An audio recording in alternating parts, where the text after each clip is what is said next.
ഞാനേ ഇത് മിക്സിയിലിട്ടിട്ടേ ഒറ്റ കറക്ക്, അതിൽ കൂടുതൽ കറക്കരുത്. അന്നേരം ഇത് നന്നായിട്ട് കിട്ടുന്നുണ്ട്.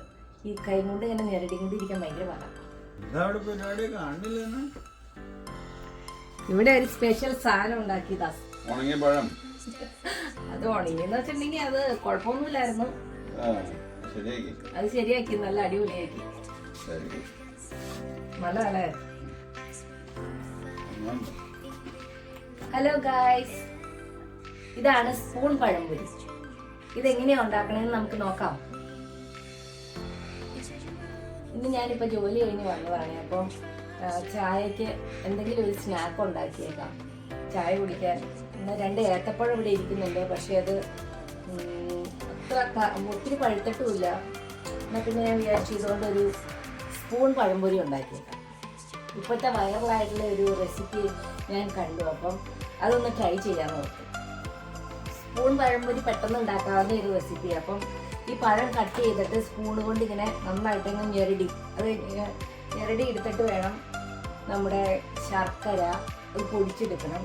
പിന്നെ ഏലക്കായ, പിന്നെ കുറച്ച് തേങ്ങ എല്ലാം കൂടെ മിക്സ് ചെയ്ത് പാലിൽ മിക്സ് ചെയ്തിട്ട് ഒരു ചെറിയൊരു പേസ്റ്റ് പോലത്തെ ആക്കിയിട്ട് നമ്മൾ ഇങ്ങനെ എണ്ണയിലേക്ക് ഇട്ട് വറുത്തെടുക്കുകയാണ്. പെട്ടെന്ന് നമുക്ക് ഉണ്ടാക്കിയെടുക്കാം. കുട്ടികൾക്കൊക്കെ സ്കൂളിൽ വിട്ട് വരുമ്പം ഈസി ആയിട്ട് കൊടുക്കാവുന്ന ഒരു റെസിപ്പിയാണ്. അപ്പോൾ ഞാൻ പഴം ഇങ്ങനെ നല്ല ചെറുതായിട്ട് കട്ട് ചെയ്തിട്ടുണ്ട്. അപ്പോൾ അതിങ്ങനെ നമുക്ക് ഞരടി എടുക്കാൻ എളുപ്പമായിരിക്കും. ഇനിയിപ്പോൾ ഇത് ചെറുതായിട്ടൊന്ന് ഞരടി എടുത്തിട്ട് വേണം നമ്മുടെ പാലൊഴിക്കണം, പിന്നെ തേങ്ങ ഇടണം, ശർക്കര ഇടണം, ഏലക്കാപ്പൊടി ഇടണം, പിന്നെ മൈദയും കോൺഫ്ലോറും ഇട്ടിട്ട് നന്നായിട്ട് മിക്സ് ചെയ്ത് നല്ല ചൂടായ എണ്ണയിൽ വറുത്തെടുക്കുകയാണ് ചെയ്യുന്നത്. ഞാനേ ഇത് മിക്സിയിലിട്ടിട്ടേ ഒറ്റ കറക്ക്, അതിൽ കൂടുതൽ കറക്കരുത്. അന്നേരം ഇത് നന്നായിട്ട് കിട്ടുന്നുണ്ട്. ഈ കൈ കൊണ്ട് ഇങ്ങനെ ഞെരടിക്കൊണ്ടിരിക്കാൻ ഭയങ്കര പാടാണ്. ഞാൻ പറഞ്ഞില്ലായിരുന്നു, ആ പഴം ഒത്തിരി അങ്ങ് പഴുത്തിട്ടില്ല, ചെറുതായിട്ട് പഴുത്തിട്ടുള്ളൂ. അപ്പം അത് ഞെരടാൻ വലിയ പാടാണ്. അപ്പം ഞാൻ കുറച്ച് പീസ് ഇട്ടിട്ട് മിക്സിയിൽ ഒറ്റ കറക്ക് കറിക്കുക. അപ്പം ഇങ്ങനെ കിട്ടി, നന്നായിട്ട് കിട്ടി. അപ്പം ഇതാ എളുപ്പം. എനിക്കിങ്ങനെ എളുപ്പപ്പണി ഇഷ്ടമുള്ളൂ.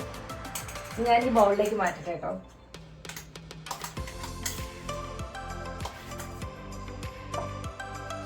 ശർക്കരയുടെ പൊടി, അതായത് ഇത് ശർക്കര ഇങ്ങനെ പൊടിച്ചു വെച്ചേക്കണം. ഇത് കല്ലൊന്നും ഇല്ലാത്ത ശർക്കരയാണ്. അപ്പം അത് കുറച്ചിടും, മധുരത്തിന് പാകത്തിന്.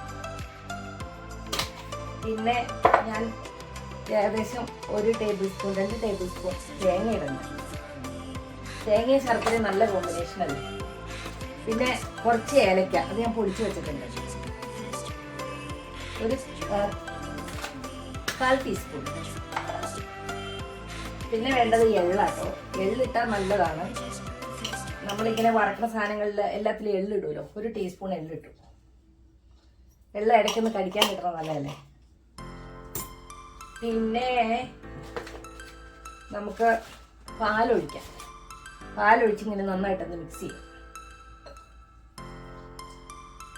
ഏകദേശം ഒരു 1/2 കപ്പ് പാലൊഴിച്ചു. ഇനി ഇതിങ്ങനെ മിക്സ് ചെയ്തിട്ട് നമുക്ക് മധുരം നോക്കണം. മധുരമൊക്കെ നോക്കിയതിന് ശേഷം മധുരം കുറവാണെങ്കിൽ കുറച്ച് ശർക്കര പൊടിയും കൂടെ ഇടണം. അപ്പോൾ പഴം ഇങ്ങനെ ഇവിടെ ഇരുന്നിട്ട് ഒരു രക്ഷയില്ലായിരുന്നു. അത് പുഴുങ്ങിയാലും ശരിയാവില്ല. അപ്പോൾ അത് ഞങ്ങൾ കോസ്കോയിൽ പോയപ്പോൾ മേടിച്ചതാണ്. നല്ലതായിരിക്കും ഓർത്ത് മേടിച്ചു. പക്ഷേ ഇവിടെ തണുപ്പായതുകൊണ്ടാണോന്ന് അറിയില്ല, അത് പഴുക്കുന്നില്ല. പിന്നെ ഞാൻ എന്നാൽ അവസാനം ഇന്ന് ബ്രേക്ക്ഫാസ്റ്റിന് അത് ചുമ്മാ പുഴുങ്ങിക്കൊണ്ട് പോയി. പക്ഷേ ഒരു ടേസ്റ്റൊന്നും ഇല്ലായിരുന്നു. പിന്നെ ഇപ്പം എന്നാൽ ഇതാണ് അതിന് ആകെ ഒരു ഓപ്ഷനുള്ളൂ. ഇത് നന്നായിട്ട് വന്നിട്ടുണ്ട്. ടേസ്റ്റ് നോക്കിയിട്ട് ഇതിനെ മധുരം ഉണ്ടോ എന്ന് നോക്കട്ടെ. ഓൾറെഡി മധുരം കുറവുള്ള ഒരു പഴമായിരുന്നു അത്, ശരിക്കും പഴുത്തിട്ടില്ലോ.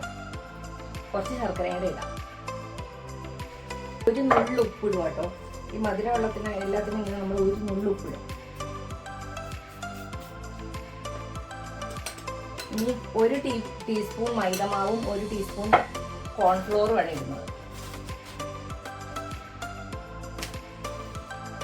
എന്നിട്ട് ഇത് ഇളക്കി നോക്കി കഴിയുമ്പോൾ നമുക്ക് അറിയാലോ ഇതിൻ്റെ ആ പഴംപൊരിയുടെ പോലെ ഇങ്ങനെ സ്പൂണിൽ കോരി ഒഴിക്കാൻ പാകത്തിനുള്ള പരുവം. ഞാനത് ഇട്ട് ഞാനൊന്ന് ഇളക്കി നോക്കട്ടെ. അപ്പോൾ ഈ സ്പൂണിൽ ഇങ്ങനെ കോരി ഇങ്ങനെ വീഴാൻ പാകത്തിനുള്ള പരുവാണ് ആവേണ്ടത്.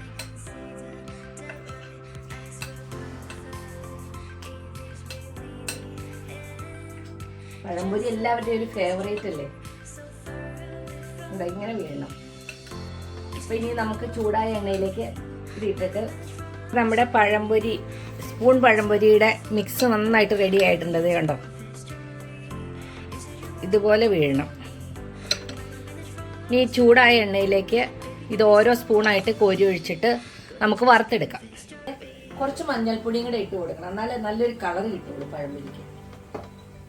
ഞാൻ പഴംപൊരി ഉണ്ടാക്കുമ്പോൾ എപ്പോഴും മഞ്ഞൾപ്പൊടി ഇടാറുണ്ട്, അല്ലെങ്കിൽ നമുക്ക് ആ നല്ലൊരു കളർ കിട്ടുന്നുണ്ട്. എണ്ണ നന്നായിട്ട് ചൂടായി. ഇനി ഞാൻ ഓരോ സ്പൂണായിട്ട് ഇങ്ങനെ കോരി ഒഴിക്കും കേട്ടോ.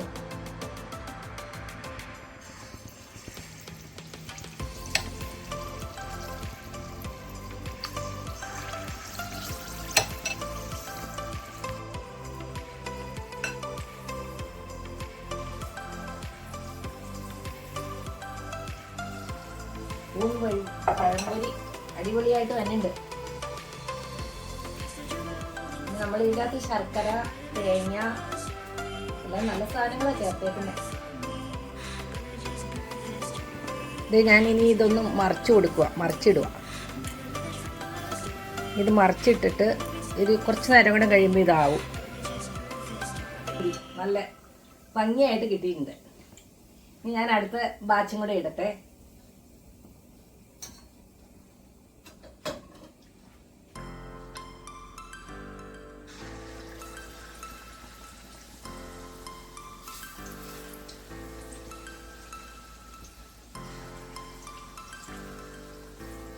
ആവട്ടെ, ഒരു 5 മിനിറ്റ് കൊണ്ട് മറിച്ചിടാം. നല്ല ഭംഗിയായിട്ടുണ്ട് കേട്ടോ. ഇത് തിന്നു നോക്കണം.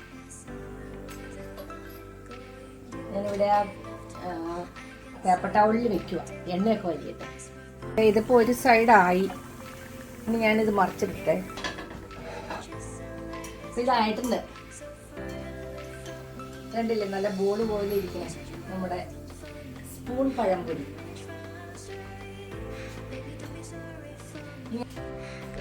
അങ്ങനെ നമ്മുടെ ടേസ്റ്റി ആയിട്ടുള്ള ഈസി പീസി സ്പൂൺ പഴംപൊരി റെഡി ആയിട്ടുണ്ട്. നല്ല ക്രിസ്പി ആയിട്ടുള്ള പഴംപൊരിയാണ്. ഞാനിത് ഉണ്ടാക്കിയപ്പോൾ തന്നെ തിന്നുകൊണ്ടിരിക്കുമായിരുന്നു. ഒരു പുതിയ റെസിപ്പി സ്പൂൺ പഴംപൊരി. ഇനി ആരെങ്കിലും ജസ്റ്റ് ഒക്കെ വരുമ്പോൾ ഉണ്ടാക്കാം. നല്ല ക്രിസ്പി ആയിരുന്നു അല്ലേ? Thank you for watching. See you in another video. Bye.